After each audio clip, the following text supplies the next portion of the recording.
سلااوان لێبێ ئەم کاتتان باش بەڕێزان لەگەڵتانین لە پانۆرامای ئەمشۆ بۆ قسەکردن و گفتوگۆکردن سەبارەت بە بابەتێکی دیکە وەک لای هەموو لایەکتان ئاشکرایە کە ئەمڕۆ هەژدەیەمین ڕێوڕسمی ساڵ بەخشینی خەڵاتی بلە لە شاری سلێمانی بەڕێوە چووکەتیایدا دە کەسایەتی دیاری کورد کە خزمەتیان بە دۆزی کورد کردووە لە کایە جیاوازەکاندا خەڵات کران. ساڵانە دیارە ئەم مەراسیمە ساز دەکرێت و هەموو ساڵێک ژمارەیەک لە کەسی جیاواز و لە بوارە جیاوازەکان دەستنیشان دەکرێن. وەک ئەمڕۆژ بینیتان کە مەراسیمەکە مەراسیمێکی بەرفراوان بوو، واروەها ژمارێکی بەرچاو لە کەسانی ڕۆشنبیر و سیاسەتمەدار و بەرپرسانی حکومی و حیزبی ئامادەی بوون و یەکێک لەو کەسانی کە لە نێو مەراسیمەکەدا خەڵاتی زەڕینی بلەوی پێشکەش کرا پزیشکێکی ماندوورەناسی ڕۆژاوای کوردستان بوو کە ڕۆڵێکی بەرچاو و کاریگەری هەبووە لە ساڵانی ڕابردوو لە سەروەختی ئەو شەڕ و ئاڵۆزی و ماڵوێرانیانەی کە لە ڕۆژاوای کوردستان ڕوویاندا و هەوڵی داوە زۆرترین برینداری ڕۆژاوای کوردستان چارەسەر بکە کاتێک بەهۆی بردومانی دوژمن و ڕێکخراوە تێرۆریستیەکانەوە بریندار بوون و نەک بە تەنها ناوچەیەکی داریکرا و بەڵکو دەکرێت بڵێن لە ڕۆژاوای کوردستان بەگشتی ئەو کەسایەتێکی کاریگەرەوە جێدەستی دیارە لە بواری پزیشکیدا. حەزم کرد کە ئەم شەو گفتوگۆ لەگەڵ خۆیدا بکەین کاویش بەڕێز دکتۆر جوان حەمەیەکە ڕاستەوخۆ لە ڕۆژاوای کوردستانەوە لەگەڵم دەبێ و هەروەها لە ستۆدیۆش زۆر بەڕێز دکتۆر جاویدانم لەگەڵە کە بەڕێزیان نوێنەری پێدەن لە هەرێمی کوردستان، بەڵام لەبری دکتۆر جوان لە تەلاری هونەر خەڵاتەکەی وەرگرتووە. جەنابیشە بەخێر بێت دکتۆر جاویدان، سپاس بۆ ئامادەبوونە. دەبێت گفتوگۆ بکەم لەگەڵ هەریەکیان. سەرەتا دەچمە لای دکتۆر جوان لە ڕۆژاوە. دکتۆر سڵاو لێبێت، پیرۆزبایت لێ یەکەم بۆ دەستنیشانکردنەوە یەکێک لە ئەو کەسایەتیانەی کە ئەمڕۆ خەڵاتی زەرینی بلەت بەدەستێناوە. کەمێکی دیکە ئەو پارچە ڤیدۆیش پیشانی بینەرا دەدەین کە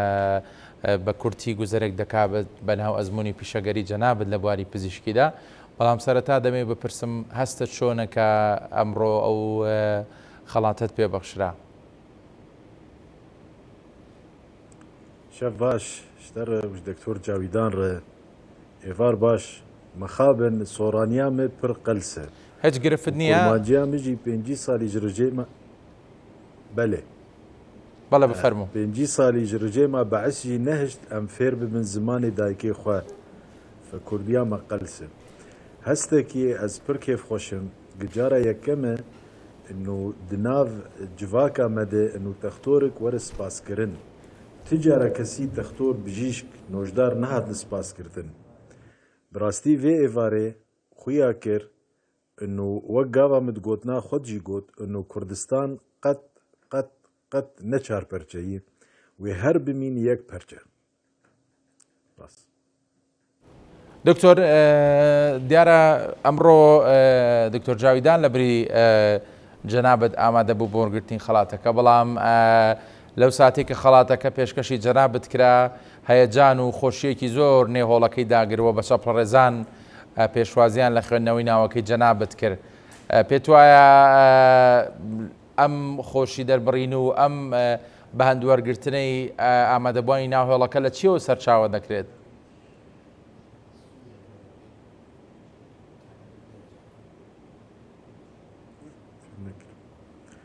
بەلێت تکانت دووبارە بکەم فام نەکرد حەبکی. دکتۆر دیارە باسم لەوە کرد کە ئەمڕۆ لە نێو هۆڵی تەلاری هونەر لەو سەروەختی کە بەڕێز دکتۆر جاویدان خەڵاتەکەی لەبری جەنابەت وەرگرت، ینی خەڵک زۆر خۆشحاڵ بوون، زۆر دڵخۆش بوون بەوەی کە جەنابەت دەستنیشان کراوی. ینی دەکرێت بپرسم دڵخۆشی ئەم هاوڵاتیانە و ئامادەبووانە لە نێوهۆڵەکە هۆکاری چییە؟ لەکوێوە سەرچاوە دەگرێت؟ بەلێ براستی من دخواست ئەس بەشدار بم بوەڕێ لەوێ فستیڤالە هانێ لێ مەخابن دەرفەت نەبوو گە ئەسکانە بم بگەم جەمە سولەیمانیە بەس ئەدبێم وێ هەردەم دلێ مەلجەم وەبێ دکتۆرە جەنابەت ینی ساڵانێکی زۆر خزمەت دەکەی لە بواری پزیشکیدا، دەکرێت پێم بڵێ ینی بەبێ جیاوازی ڕەگەز و ئاین و نەتەوە تۆ لەم بوارەدا خزمەتت کردووە؟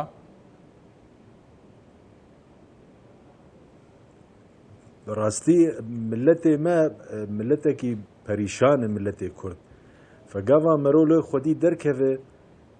مەرۆ پر زەحمەتیە و ئەستەنگێت بینێ بەس هەما مەرۆ بفکرە ملەتێ مەرۆیە تێژبەر خۆێ تێکارە بە ئالیکاریە پێر بکە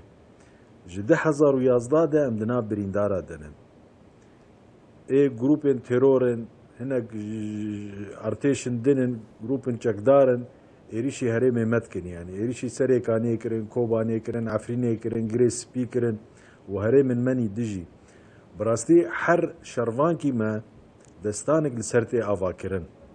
her birîndarkî me dikane destanekê li ser wî ava bike ji ber giş xort û keçê Kurdan in divê alozya krîza Sûrî êm ez ê dibêm me'sat mixabin bi Kurdî gotina layıqî wê ez nabînin jina Kurd dinya xera kir yani şervanên YPJ dinya xera kirin yani cîhanê tevayî bela bû û ez dibêm berxwedaniya Kobaniyê mînakek mezin bû gi merov piştgiriya vî milletî bigirin. ئەو ڕێگری و ئاستەنگیانە چییە دکتۆر کە لە ڕۆژاوە دێتە بەردەمتان لە بواری پیشەییدا لە کاری پزیشکیدا؟ ئاستەنگی ئەم لەڤر بتەنێنە ئەم دۆرپێچکرینە یعنی ئانا تەحەساب بکەن مەسە هەر بریندارێکی ڕۆژانە 3 لتر سیرۆم ژێر پێویستن دەمەک هات ئەو سیرۆم نەبوون مەسەرەن ئەز ئۆرتۆپێد سەرژێری ماتێریال ژمار پێویستن gelek dem hat materyal cemme nebûn materyalê kevin ê me ji nigaw ji desta derxistî me ji gelek birîndarar danîne demin hatin ge antîbiyotik li cemme nemabûn demin hatin meselen riwa teqîna tara xerbî li Qamişlo 27 ma hefta yani tarek sax berrebat bû edbêm li gor daxuyaniya Daeş 14 ton ji C4 teqandin dinîvê milletê sivîl de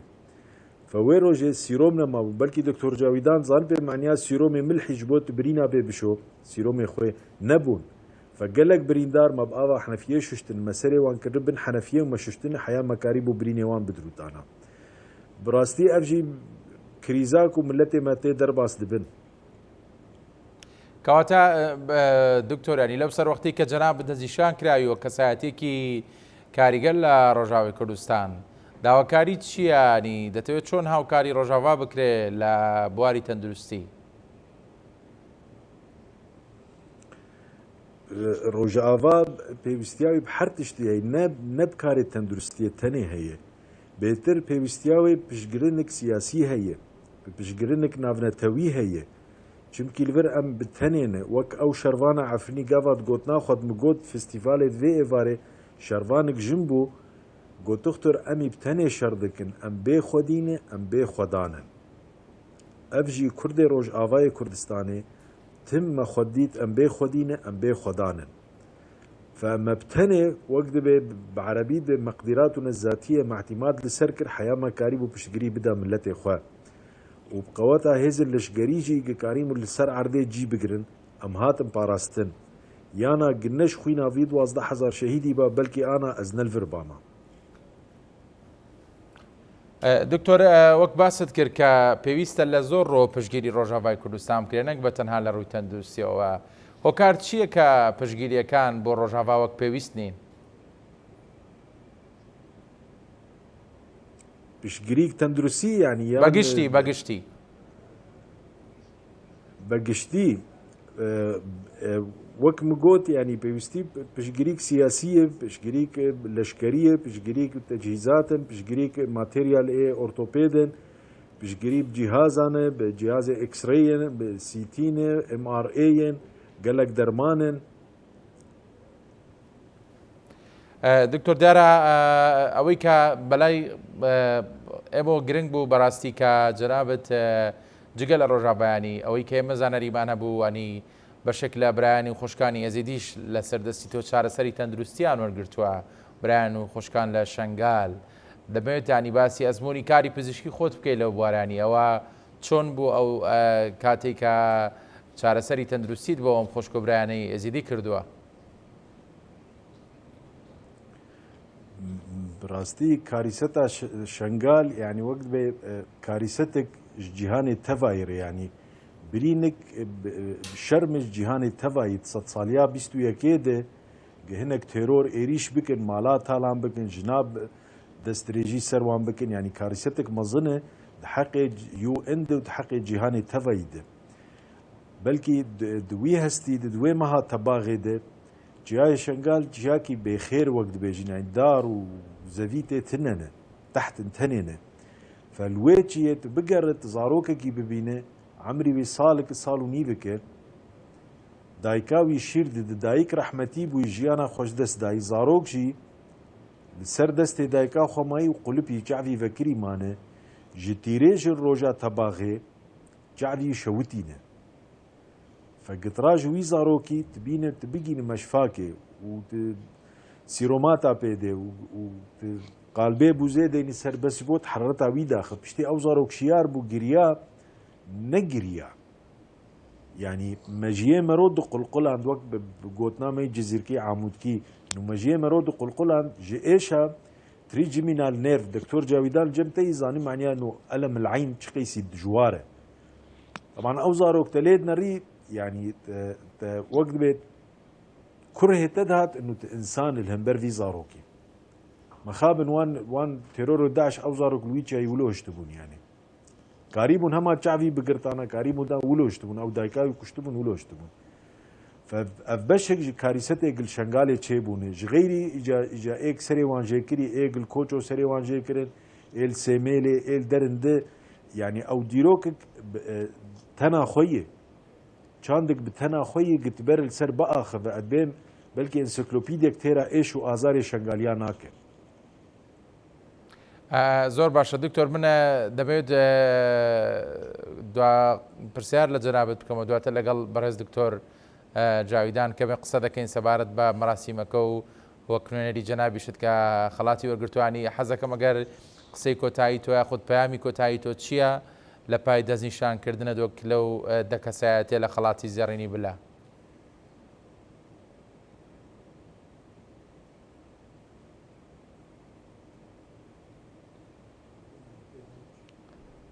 دکتۆر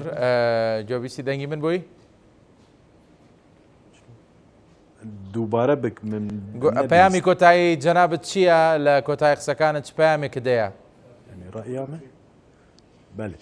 دەستپێکی ئەسپاسیا دەستایە ڕێڤەبر دکم ئاخەلاتە پەلە بڕاستی ینی کێفخۆشیک زۆر جەمە ڕۆژئاوا تەوایی چێکرد ji ber تەلەفۆناتێک ژمر تێنیانی جارە یەکەمێک سازیکمەی کوردستانی کەسێکی ji ڕۆژئاوای کوردستانê wî xelat dike maniya vê xelatê wateya wê pir giran hilceme û spasiya kurtisar dikim ser wê textiya wê û alîkariya wê beşdarbûna wê mere ez dixwazim were fêmkirin û îro sekinandina me li hember heşt kesin ji rêvebirin Kurdistana her çara û ji derî Kurdistana kesayetê wek Nasirê Rezazî wek Alî Bedirxan Welî Ekber Sadiqî wek Kurdistanî evana bejn û balin di dîroka Kurdistanê de bi rastî hestekî pir xweş e û hestekî netew û kurdperwerîk mezin di dimero û wek dibê gavkê di dimero piştgirîkê numero hîn berdewam bibe û dehan zêdetir mero kar bi alîkarî milletê xwe bike birîndar bike bi nexweşar bike we spasiya we jî dikim سپاس بۆ دکتۆر جوان حەمێ جارێکی تر پیرۆزبایی لێ یەکەین وەگەکێک لەو براوی خەڵاتی بلە کامڕۆ خەڵاتەکەت پێشکەشکرا هیوای سەرکەوتن و ماندوو نەبوون بۆ جەنابەت بەڕێزان درێژە بە پرۆگرامەکە دەدەم لە ستۆدیۆ دکتۆر جاویدان کەمال نوێنەری پێدە لە هەرێمی کوردستان و هەروە نوێنەری دکتۆر جوان حەمێ لە بری و خەڵاتەکەی وەگرتۆ لە ستۆدیۆ لەگەڵمە دکتۆر جاویدان بەخێر بیت سپاس بۆ ئامادەبوونە هەستی خۆتم پێ بڵێ وەک کوردێک کامڕۆ دکتۆر جوان کە هاوڕێتەوە هاوپیشەتەوە پێکەوە کارتان کردووە دەستنیشان کرا بۆ وەرگرتنی ئەم خەڵاتە بەڵێ سەرەتامەوەی پیرۆزبایی لە دکتۆر جوان بکەم بەڕاستی شایستەی وەرگرتنی ئەم خەڵاتە بوو دیارە خزمەتێکی زۆر بە دۆزی گەلی کوردی کردووە و بە وەکو نوێنەری هەموو کادرانی تەندروستی کە لەژەر لە شەڕی دژی تێرۆردا خاون خەباتێکی دوور و درێژ بوون و مامەندووبوونێکی زۆریان بینی بوو پیرۆزبایی لێ دەکەم و ئەمەوەیش دەستخۆشی لە کۆمیتەی ئامادەکار بکەم و دەستگای مامۆستا براهیم ئەحمەد خاتونی یەکەمی عێراقش بەڕێز شاناز براهیم ئەحمەد ڕۆڵێکی زۆر گرنگیان هەبوو لە خزمەتی دۆزی گەلی کورد لە هەر چاپارچەی کوردستان. ئەمەوەی ئاماژە بەوە بکەم پێش ئەوەی کە هەستی خۆم پیشام دەم بەڕاستی ئەم زهنیەت و عقلیەتەی کە لە ڕێگای دابشکردنی ئەم خەڵاتە کە دەستگای مامۆستا براهیم ئەحمەد ئەوێ بڵاوی بکاتەوە زۆر گرنگە. زهنیەتێکە کە بە داگیرکەرانی کوردستان دەڵێت لە هەر چاپارچەی کوردستان یەک پارچەیە. کورد هیچ فەرق و جوداهیەکی نییە لە بینی ڕۆژ ئاوای کوردستان یان ڕۆژهەڵات بێ یان لە باکوور بێ یان لە باشوور بێ. ئەمە لەلایەکە و لەلایەکی ترەوەش ئەوەش پیشام دات کە خزمەتی دۆزی گەلی کورد نەک تەنها ڕەبت بۆ نمونە بە سیاسەتمەداران بەڵکو هەموو چینەکانی کۆمەلگا خاوین خزمەتێکن بە دۆزی گەلی کورد ئەو کەسانەی کە ماندوو دەبن چ مامۆستا بن چ دکتۆر بن چ ڕاگەنکارەکان بن چ ئەوە خاوین مامۆستای زانکۆ بن بۆ نمونە ئەمانە هەموو خزمەتێک بە دۆزی گەلی کورد دەکەن بۆیە ئەمانە شایستەی خەڵاتن و وەکو هاندانێکیشە بۆ ئەوانش بەردەوام بن لەسەر خەباتی خۆمان وەکو هەڵوێست یان وەکو با بڵێم بۆچوونی خۆم لەسەر ئەوەی کە دکتۆر جوان ئەم خەڵاتی وەرگرتووە وەکو خۆشم لە بەشی کادری تەندروستیم ینی ئەوە من بینیم بە چاوی خۆم لە باشووری کوردستان خزمەتێکی زۆر بە ڕۆژئاوای کوردستان کرا لە کاتی شەڕی دژی داعشدا هەم بە ناردنی دەرمان بە وەرگرتنی برینداران بێ و بە هەمان شێوازیش ینی کادری تەندروستی ڕۆژئاوای کوردستانش بە هانای شنگالەوە هاتن ینی ئەو خەباتی کە کرا لە مەرحەلەی شەڕی دژی تیرۆردا بەڕاستی ئەوەی پیشان دەکە هیچ فەرق و جوداهیەک نییە لە بینی پارچەکانی کوردستان بۆیە ئەمە هەستێکی زۆر دڵخۆشکەرە بۆ خۆم وەکو ئەوەی کە دکتۆر جوانیش وەرگرتووە کوردی ڕۆژئاوایە لە باشووری کوردستان خەڵات کراوە دڵخۆش کەرترە بۆ من و مەراسیمەکە بە گشتیش ئەو قسانەش کە کرا بە تایبەتیش قسەکانی کاک بافڵش ڕاستی هیوابەخش بوو بۆ داهاتووی گەلی کورد. بابزان پێکەوە حیوارێکتان هەبوو گفتوگویەکتان هەبوو لەو ساتی کە خەڵاتەکە دووەرگر. ڕاستە ینی باسی ئەوەمان کرد کە هەم ئەوەی کە لە چارچەوەی ئەم خەڵاتە دەرئەکەوێ وەکو مەساجێکی گەلی کووردە بۆ هەموو دنیا و جیهان کە گەلی کورد نەنۆکەری تورک و عەرەب و فارسە گەلی کورد ئیتر کوردێکی نوێ هەیە کوردێکی تازە هەیە خاون فکرێکی تازەیە ڕاستە ئێمە هەمیشە باسی ئەوە دەکەین کە ئێمە لەگەڵ برایەتی گەلانین ئێمە ئەمانەوەی لەگەڵ هەموو پێکهاتەکان کە لەسەر خاکی کوردستانە دەژین سیستەمێکی هاوبەش ئاوادام بکەین بەڵام ئەبێ ئێمەش خاون ئیرادەی خۆمان بن ئەوانش ڕێز لەم ئیرادە بگرن نەکو کورد ڕەنگە هەندێک کورد هەبن سیاسەتەکەیان بچێتە خزمەتی داگیرکەرانی کوردستان بۆیە وەکو ئەم خەڵاتەش وەکو بەڕێزیشی پێشنیاری ئەوەی کرد کە هەڤاڵ عەبدۆ خەڵاتی مامۆستا براهیم ئەحمەد وەربگرێ وەکو تێکۆشەرێک شەهیدێک کە لە پارچەیەکی تری کوردستانە ئەمە پیشان دەدا کە کورد لەمە دواوە نەخیانەت قوبوڵ دەکات کورد بەردەوامە لەسەر خەباتی خۆی تا مافی ڕەوای گەلی خۆی بەدەست بینێ دیارە هەڵوەستی کاک بافڵش لەم چارچێوەیەدا بوو و مەساجێکی گرنگ بوو وەکو ئێمەش وەکو پەیەدە وەکو ینی لە جیاتی دکتۆر جوانیش ئەم خەڵاتەمان وەرگرتووە هەمیشە یەکێتی نیشتمانی کوردستان خاوەن هەڵوێست بوو بەرامبەر هێرشەکانی دەوڵەتی تورکیا بیان نەیارانی گەلی کورد بەعام لەسەر سلێمانیش با بڵێن لەبەرەوەی سلێمانی خاوەن هەڵوێستێکی جوان و بە تایبەتی یەکی تیش کە داگیرکەری قوبوڵ ناکە بەگشتی ئەتوان بڵێم لەم چارچێوەیەدا بوو هەڵوەستی کاک بافڵ زۆر ڕوون و ئەشکرا بوو کە لەم ماوەیەدا وەکو ئەوەی مە بینیمان ئەردۆغان سەردانێکی بەغدادی کردووە هاتووە هەولێر مخابن ینی ئەگەر قەڵای هەولێر بەرەنگی سوور و ئاڵای دەوڵەتی داگیرکەری تورکیا داپۆشرا بوو ئەوە وا دیارە کە عاجزیەکی زۆر گەورە لە دڵی هەموو کوردێکدا دروست کرده بوو. قسەکانی کاک بافڵش وەکو دڵنواییەک بوو بۆ گەلی کورد کە ئەمە هەڵوێستی هەموو لایەنە سیاسیەکان نیە، بەڵکو هەڵوێستی یەکیتی نییە، بەڵکو هەڵوێستی ڕێخەباتی کوردی تازە نییە. کورد دەڵێت قەڵای هەولێر ئەبێ بە ڕەنگەکانی ئاڵای کوردستان داپۆشرێت، کورد ئەبێ خاون هێز و ئیرادە بێ، کورد ئەبێ باوەری بەخۆی هەبێ. دکتۆر جاویدان دەگەڕێم وڵات دەمەوێت پارچە ڤیددیۆیەکی دکتۆر جوان حەمێ هەیە کە لە مراسیمەکە بۆ پێی کە خۆی ئاماژەی پێدانەی توانی و ئامادە بێ، بەڵام بە دیمەنێکی ڤیددیۆیی بەشدار بۆ لە مراسیمەکە پێکەوە ئەو دیمەنە دەبینین و دەگەڕین ڕۆگەڵ دکتۆر جاویدان درێژە بە گفتوگۆکەمان دەدەین. خەلاتە گەورە براهیم ئەحمەد ڕاستی ئەف خەلات الجەمە ji Nobel وشکتارا و پۆلیترس بۆ هاترێ ji ber milletê min dide. Ez vê xelatê diyarî giyanê 12,000 şehîd dikim, 20,000 gazî dikim, 40,000 birîndarê me Rojavayê Kurdistanê dikim. Ez diyarî malbata xwe biçûk dikim, sewsena hêja loranê xweşik û aramê biçûk dikim. Gine sekinandina wan li kêlekan ba min nikarî bo ev kar berdewam bikira.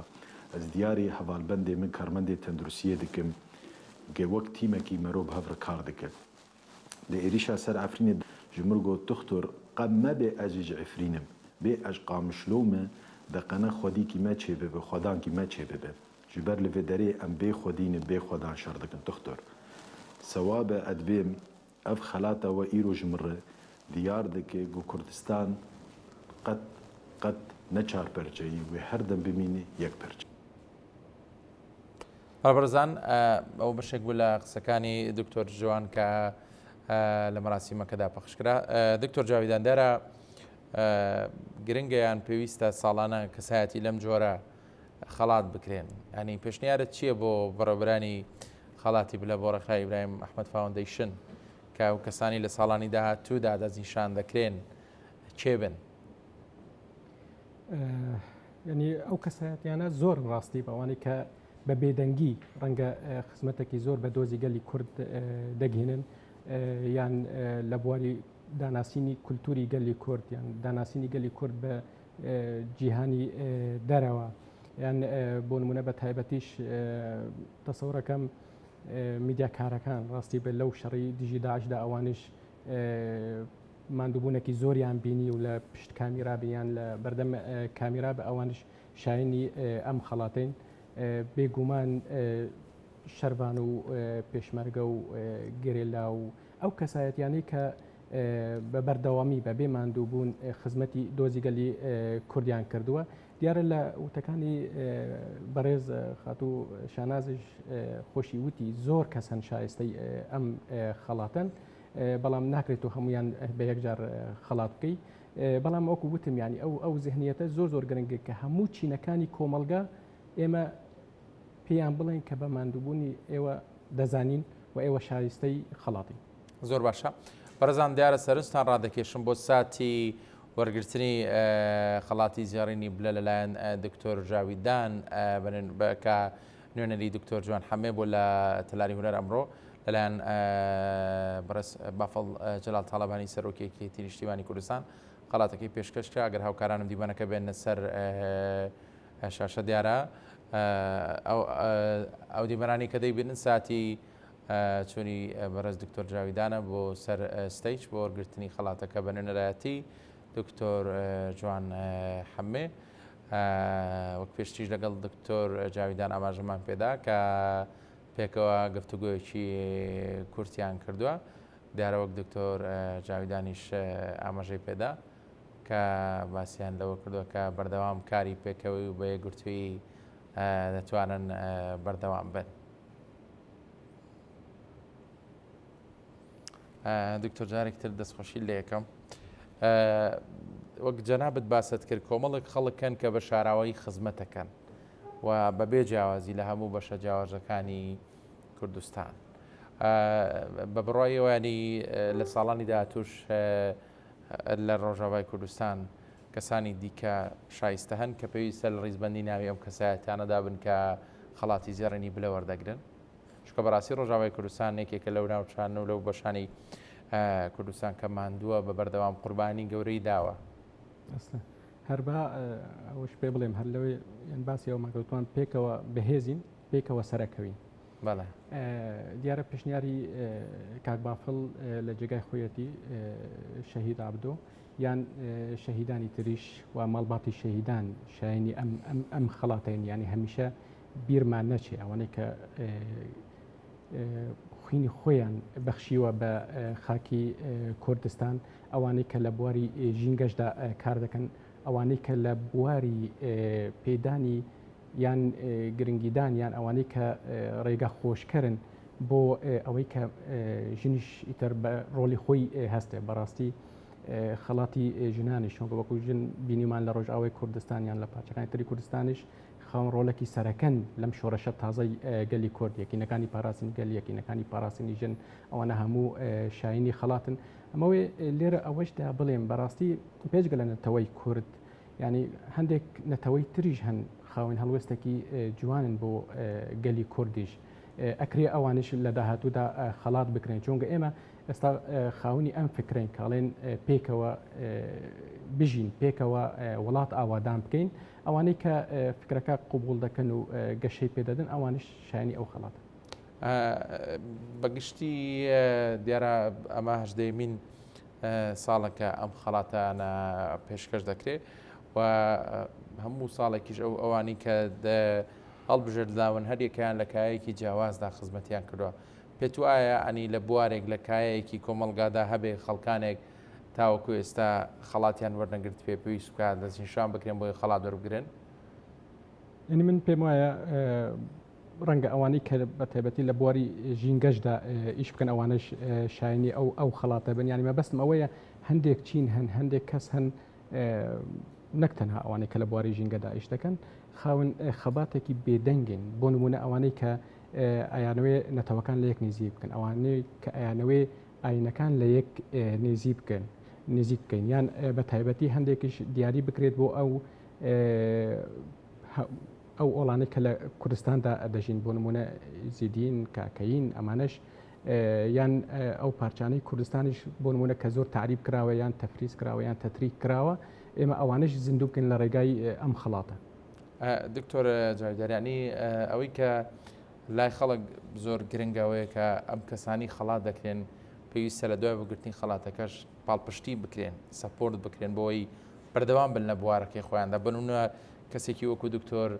جوان پێویستە هەر بە تەنها خەڵاتەکە نەبێ بەڵکو زۆر هاوکاری دیکەش بکرێ بۆی خزمەتی زیاتر بکە ئەنی ئەم هاوکارێ بەگرنگ دەزانیت بێگومان ینی ئەکیدەن ئەم کەسێک کە خەڵات کراوە وەکو پێزانینێکە ئەو کەسش کە دەست بەم خەباتەی خۆی کردووە چاڕی ئەو پێزانینەش نەبووە ڕاست بێ ڕەنگە یان کە کردوویەتی بە قەناعەت خۆی کورد پەروەرە وڵات پارێزە ئەوێ خزمەتی بە گەلی خۆیدا بکە هەست بە هەموو ئازاری گەلی خۆیدا دەکا خۆی ئەبەخشێ بۆ ئەوەی خزمەتی دۆزی خۆیدا بکە مادەم ئێمە وەکو پێزانینێک خەڵاتیەکەین بێگومان ئەبێ ئێمە ڕێگە خۆشکەر بن بۆ ئەویش ینی سەپۆرتی بکەین زیاتر یارمەتی بین بۆ نمونە ئەگەر لە بەشی تەندروستی بێ ئەو شتانەی کە پێویستە خزمەتی کارتی تەندروستی بکە یان بریندارانی خەباتی گەلی کورد بێ مەسەڵەن پێشکەشیان بکە ئێمە سەپۆرتیان بکەن یا ئەوانەی کە لە بواری ئەکادمیدا زانستیدا بۆ نمونە خەڵات دەکرێن ئەوانش لە ڕووی مادی بێ لە ڕووی مانەوی بێ لە ڕووی داناسینیان بە جیهانی دەرەوە یان نردنیان بۆ دەرەوە بۆ ئەوەی بتوانێت بن پەڕە بە لێکۆلینەوەکانی خۆیان دابکەن بێگومان ینی هەموو خەڵاتێک وایە مادەم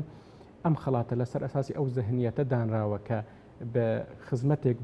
بە نەوەی ینی کوردی تازە بکات لەسەر ئەساسی کە هەموو چینەکان خزمەتی دۆزیگەلی کووردا دەکەن تۆ ئەبێ بەردەوامی بدەی بەم فکرە جوانە کەواتە تۆ ئەبێ بە بەردەوامیش سەپۆرتیان بکەی و بەردەوام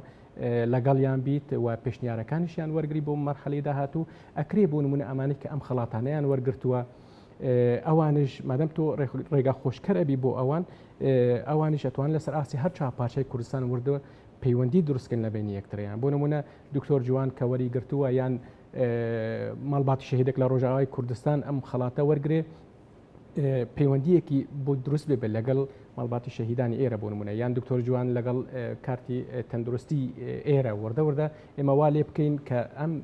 پەرچەبوونی کوردستانە تێپەڕێنین ئەو زێنێتێک کە دژمن درستی کردو ئێمە تێپەڕێنین ینی ئەو پەیوەندیە بەهێزتر بکەین ئیتر پرۆژەی هاوبەش داڕێت بۆ نمونە ینی لە بینی باشوور و ڕۆژاوای کوردستان لەگەڵ پارچەکانی تری کوردستان ئەگەر ئێمە گشتن ئەم قۆناغە لە ئاخیراگەینە مەرحەلەی کە بتوانین بین کۆنگرەیەکی نەتەوەی کوردیش بەستین. ئەو پرسیارم لە دکتۆر جوانیش کرد لە جەنابی شت دەکەمانی بەگشتی ڕۆژاوا ئێستا پێویستی بە چییە دەکرێت چۆن پاڵپشتی بکرێ؟ ڕۆژاوای کوردستان هەنگاوی زۆر بەهێزی ناوە بۆ ئەوەی کە سیستەمی خۆی ئاوادام بکات بۆ ئەوەی ئەم شۆڕەشە سەرکەوێت بۆ ئەوەی خۆشی بپارێزیت. دیارە عێریشێکی زۆر هەیە لەسەر ڕۆژاوای کوردستان بە تایبەتی لەلایەن دەوڵەتی داگیرکەری تورکیا وەکو ڕۆژاوای کوردستان ئەتوانم بڵێم لە هەموو لایەکەوە پێویستی بە هاوکاری هەیە پێش هەموو شتێک لە ڕووی معنەویەوە مۆرالیەوە یان بۆ نمونە ئەم خەڵاتە